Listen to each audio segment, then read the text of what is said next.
Hello, I thought I'd do this short workshop because I've had quite a few parents recently get in touch saying that their child's struggling with English language. In particular, it seems to be at the moment paper one, whether that's because that's what they're going to be focusing on in their mocks, or whether that's because paper one comes first, so that's what they're revising initially. I'm not sure, but I thought if I gave you a quick run through of some of the suggestions that I normally give the kids. These suggestions are generally from to be honest, from what I've learned from working with the kids, suggestions that they've had when they've been at school and the teachers have said, oh, do this, do that. And also just some general pointers as well. So I've chosen this extract. Unfortunately, it's been taken down from the website now because they were only allowed to keep past papers up for 3 years because of copyright issues. But I found the extract online and I had a paper copy which I photographed the questions. Hopefully they're clear enough for you to see as I talk you through them. It's up to you how you address it. The first question is literally from, actually backtracking a little bit, every year the questions serve the same format. You'll have the first one, which is from lines 1 to whatever, list 4 facts. The second one will be analysing the language. The third one will be looking at the structure. And the fourth one will be a student has read this previously and they have said, to what extent do you agree? And then there's question 5 as well, which is your creative writing, but it's questions 1 to 4 that we're going to look at this morning. So for question 1, you have two options. You could either read the whole extract and then come back and read that little bit again, or just read questions 1 to 9, which is what it says here. For the purpose of this, we'll just have a quick look at questions 1 to 9, but it's completely at your child's discretion how they do it. But what I would suggest is before they move on to question 2, they have looked at the whole extract, because although you're only focusing on that little bit, it gives you a far better understanding of what the extract is about. So what do we have? Lines 1 to 9, which is oh, not here. Bother. That bit's not actually here. In the actual extract, it says about here it starts. The actual extract actually starts somewhere here. It must have changed slightly for this. The jungle was wide. That could be 1 point. The jungle was full of twitterings. That could be a second point. There was a sound of silence, and in the other extract that they actually had for their extract for the exam, it said about pterodactyls filling the air. So you could use that. So it can be literally just copying the sentences from the extract and putting them down. You don't need to analyze them at all. It's literally just finding 4 facts and jotting them down. So that would be question 1. So like I say, before you then move on to question 2, I would suggest that you read all of this. And so I apologize about my ability to read out loud, but I will read it quickly, just so that if you are watching this on a smaller screen, then it'll be easier to see it. Okay, I've hunted tiger, wild boar, buffalo, elephant, but this is it, said Eccles. I'm shaking like a kid. Ah, said Travis. Everyone stopped. Travis raised his hand. Ahead, he whispered. In the mist. There he is. There's His Royal Majesty now. The jungle was wide and full of twitterings, whistlings, murmurs, and sighs. Suddenly, it all ceased, as if someone had shut a door. Silence. A sound of thunder. Out of the mist, 100 yards away, came Tyrannosaurus Rex. It came on great, oiled, resilient, striding legs. It towered 30 feet above half of the trees, a great, evil god, folding its delicate watchmaker's claws close to its oily reptilian chest. Each lower leg was a piston, 1,000 pounds of white bones sunk in thick ropes of muscle. Sheet head over in a gleam of pebbled skin, like the male of a terrible warrior. Each thigh was a ton of meat, ivory and steel mesh. And from the great breathing cage of the upper body, those 2 delicate arms dangled out front. arms with hands which might pick up and examine men like toys, while the snake neck coiled, and the head itself, a ton of sculptured stone, lifted easily upon the sky. Its mouth gaped, exposing a fence of teeth like daggers. Its eyes rolled ostrich eggs, empty of all expression save hunger. It closed its mouth in a death grin. It ran, its pelvic bones crushing aside trees and bushes, its taloned feet clawing damp earth, leaving prints 6 inches deep wherever it settled its weight. It ran with a gliding ballet step, far too poised and balanced for its 10 tons. It moved into a sunlit arena, warily, its beautiful reptile hands feeling the air. My God, Eccles twitched his mouth. It could reach up and grab the moon. I don't think this line would have been in there. Travis jerked angrily. He hasn't seen us yet. It can't be killed. It can't be killed, Eccles pronounced this verdict quietly, as if there could be no argument. He had weighed the evidence, and this was his considered opinion. The rifle in his hand seemed like a cap gun. We were fools to come. This is impossible. Shut up, hissed Travis. Nightmare. Turn around, commanded Travis. Walk quietly to the machine. We'll remit one half of your fee. I didn't realize it would be this big, said Eccles. I miscalculated, that's all, and now I want out. It sees us. There's the red paint on its chest. The thunder lizard raised itself. Its armored flesh glittered like 1,000 green coins. The coins, crusted with slime, steamed. In the slime, tiny insects wriggled, so that the entire body seemed to twitch and undulate. Even while the monster itself did not move, it exhaled. The stink of raw flesh blew down the wilderness. Get me out of here, said Eccles. It was never like this before. I was always sure I'd come through alive.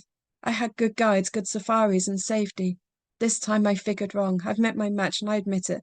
This is too much for me to get hold of. Don't run, said Lesperance. Turn around, hide in the machine. Yes. Eccles seemed to be numb. He looked at his feet as if trying to make the move. He gave a grunt of helplessness. Eccles! He took a few steps, blinking, shuffling. Not that way! The monster, at the first motion, lunged forward with a terrible scream. It covered 100 yards in 4 seconds. The rifles jerked and blazed fire.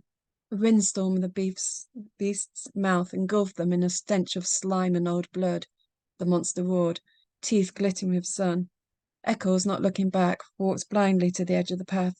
His gun limp in his arms, stepped off the path and walked, not knowing it in the jungle. His feet sank into green moss, his legs moved in, and he felt alone and remote from the events behind. The rifles cracked again. Their sound was lost in the shriek and lizard thunder. Like a stone idol, like a mountain avalanche, Tyrannosaurus fell. Okay, so if you read the extract, it gives you a better feel for what they're expecting. So for question 2, if I can make this a bit bigger,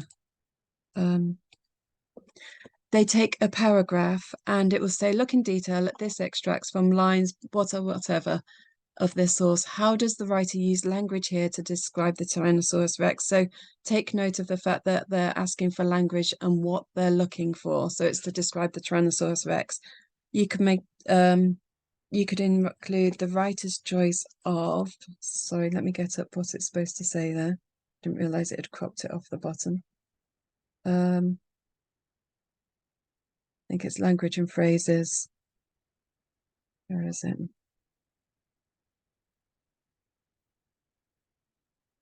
Oh, bother. No, I haven't got it. It will be language and phrases, words used, and the effect. Basically, the key part is the effect on the reader. So what I would do is suggest that your child reads, or you read through the entire bit, but find any grammatical terms that you can. So we've got great oiled resilient. Oh, that's not a straight line. Great oiled resilient striding legs. So I've got a triple there. It towered 30 feet above half of the trees. So I've got a statistic. A great evil god. I've got an oxymoron. I've got the contrast between delicate and claws. Each lower leg was a piston. So you've got a metaphor. 1,000 pounds of white bone, you've got imagery. This is why I like this extract. I normally work through this one with the kids first, just because it's got so much in there and it's got kind of like a clear structural form. The great breathing cage. Two delicate arms. You've got a simile here, examine men like toys. So just trying to do this quickly. Another simile exposing a fence of teeth like daggers. Just say under it, close its mouth in a death grin. Its taloned feet clawing damp earth leading.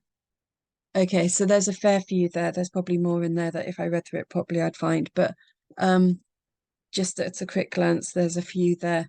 So what I would do is choose three, but I would try and find three which were slightly different. So I wouldn't go for, even though we've got two oxymorons, we've got two similes, I would only choose one of each.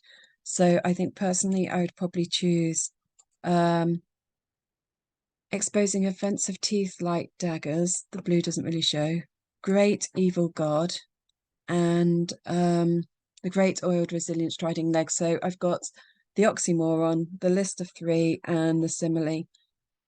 And so then what you do is you'd start the sentence with something along the lines of the author uses an oxymoron to give the impression of, and then you give your point, which would be what it's giving the very briefly in a couple of words what the impression is by talking about a great evil god.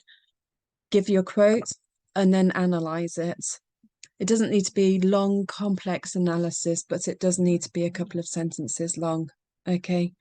And you would do that for each of the three. So, for example, if we were talking about exposing offensive teeth like daggers, we would talk about the fact that daggers are perceived as weapons. They are meant for killing. Fence is something that's impenetrable, so it's his mouth is almost if he was to get you, you're beyond kind of like help sort of thing, because once he's got you, there's no getting out sort of thing. So that would be your question 2. Okay, so that's question 2. Then it would move on to question 3, which is, there we go. Think about the whole source. The text is taken from the middle of a short story. How has the writer structured the text to interest you as a reader? You could write about what the writer focuses on, your attention on at the beginning, how the writer changes the focus as the source develops, and then the other structural features that interest you. So for this one, if I can get back to the extract, if it's going to let me. Here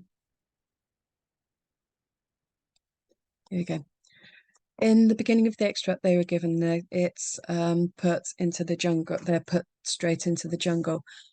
But like this, it's a lot of very, very short sentences, and it's almost indicating the sense of panic that they're feeling.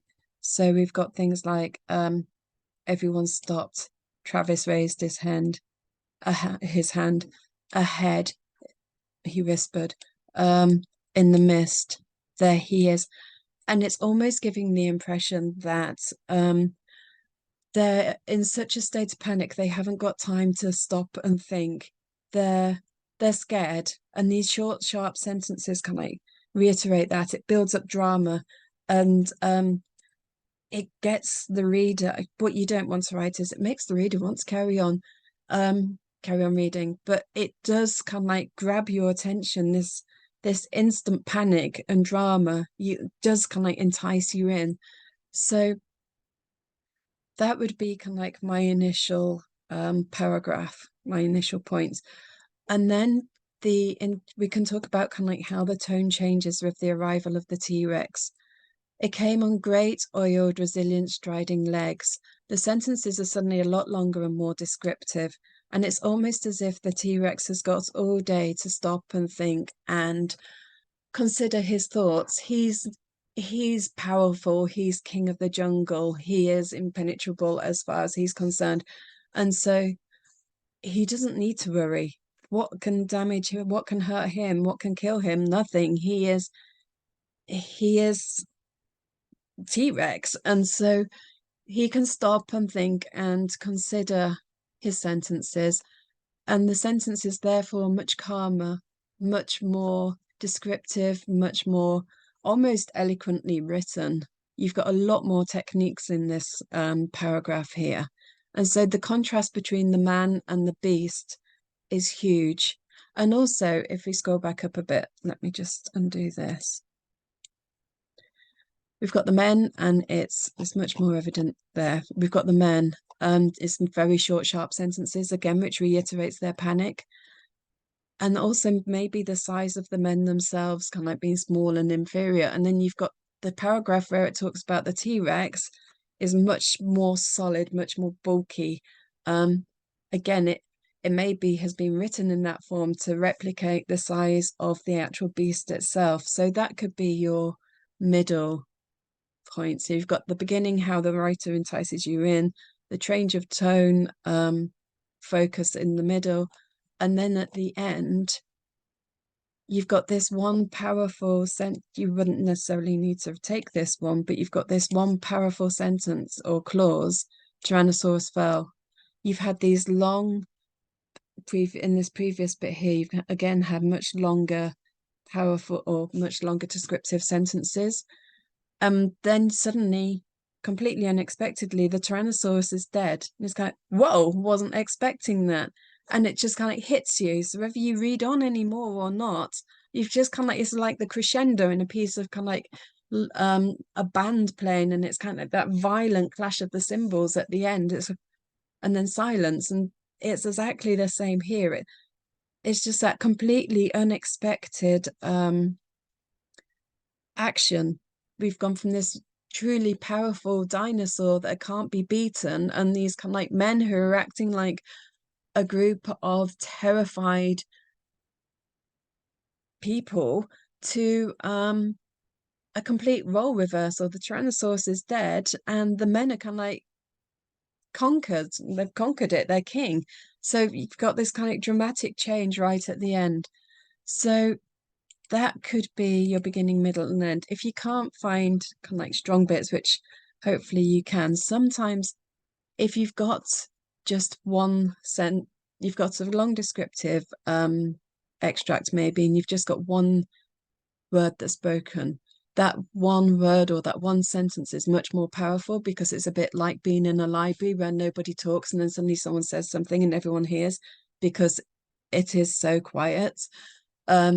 Or when you have someone a bit like me that waffles all the time, it's you stop listening to what they say because they're just constantly talking.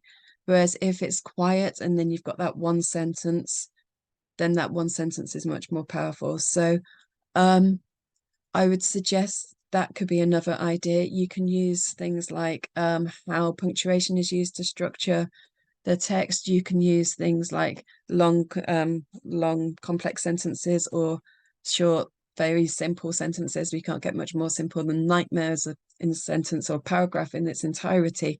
So look out for things like that. So that would be your question 3. So then if we were to go back and look at question 4, let's put this into the full screen. Focus this part of your answer on the second part of the source from lines 31 to the end. A student said, this part of the story where the men encounter the Tyrannosaurus Rex shows Eccles is right to panic. The monster is terrifying. To what extent do you agree? In your response, consider your own impressions of Eccles' reaction to the Tyrannosaurus Rex, evaluate how the writer describes the monster, support your response with references to the text. And something I forgot to say, in here it says the writer has structured the text to interest you in the reader. When you look at the mark schemes, and they suggest that as part of the revision, you do kind of like go through past mark schemes and see what they have to say. When you look at the mark schemes, it says the language and the structure. So just bear that in mind when you're writing your answer. But going back to this one, this is much more of a personal response. So it's my opinion is this. But you also need to be able to kind of like give a rounded answer, in the respect that the writer might have written it like this because this is what he's trying to say. Equally, you could also look at it from this angle and he might be trying to imply that. So be aware of the fact that this is kind of like, it's not just a case he has done this because he's done this because of that. However, it could also be interpreted like that. For 20 marks, you're looking at roughly 3-4 strong paragraphs.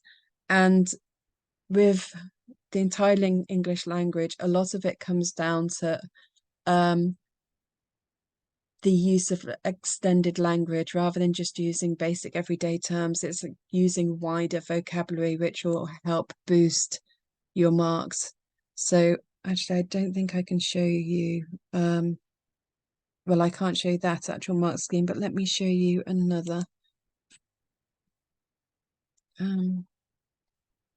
Revision World is brilliant website for past papers. Like I say, let's see if we can get this on up.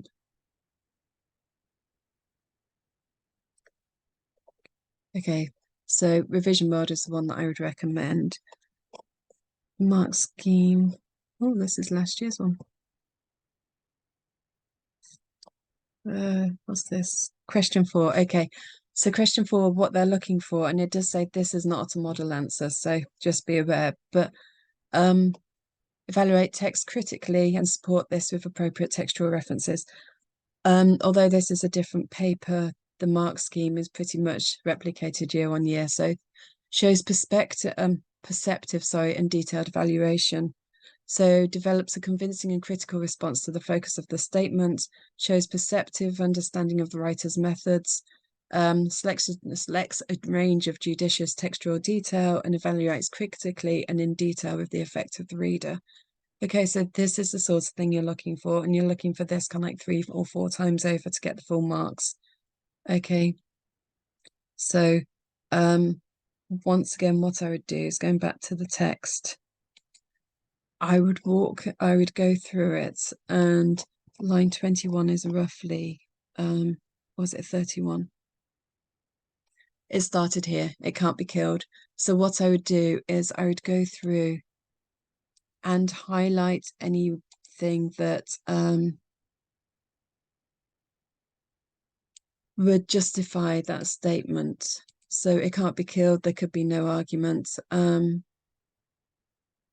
Seem like a cap gun, just like the other one, so that then once I've got all my different points, I can then kind of like think, okay, well, which ones justify that statement the most? Which ones am I going to find easiest to write about? Because if I just chose, say, the first 3, okay, I've got my 3 points, let's write about them. What you might suddenly find is I've got nothing to say. There's not enough there to justify my statement. And another method, and this works well as well in the English literacy papers, is you have a point. So, for example, you might say that Eccles is right because the T-Rex is large and intimidating. Okay, and then that's my point. And then instead of just giving 1 piece of evidence, I'm going to give 3 pieces of evidence to back it up. So this can be my first piece of evidence 1, and then this might be my my second piece. These aren't very good ones, but because I've got 3 in the so scrolling up and down, evidence 1, evidence 2, and evidence 3. So if I use those 3 pieces of evidence to back up my point, I can give a piece of analysis for each piece of evidence. It then makes that point, I can analyze that point in a lot more detail without having to analyze in a lot more depth. So it's a bit like digging a hole. If I just got my 1 point and 1 piece of evidence, to get enough analysis of that point, I'm going to have to dig a long way down. But instead, this is like digging a wider hole that doesn't need to go so deep. Yet it will still give me the same amount of evidence. So that's a technique that I would recommend for the final question 4. So I think that pretty much takes us through the entire paper. So that's what you'd expect to find if you were to sit an English language paper 1. That's the AQA website. So I should have said that from the outset. But I hope you found that helpful. And any questions, please do message me at info@clarajamestutoring.co.uk. In fact, let me write that down for you. And I would do my very best to help. Let me write that down.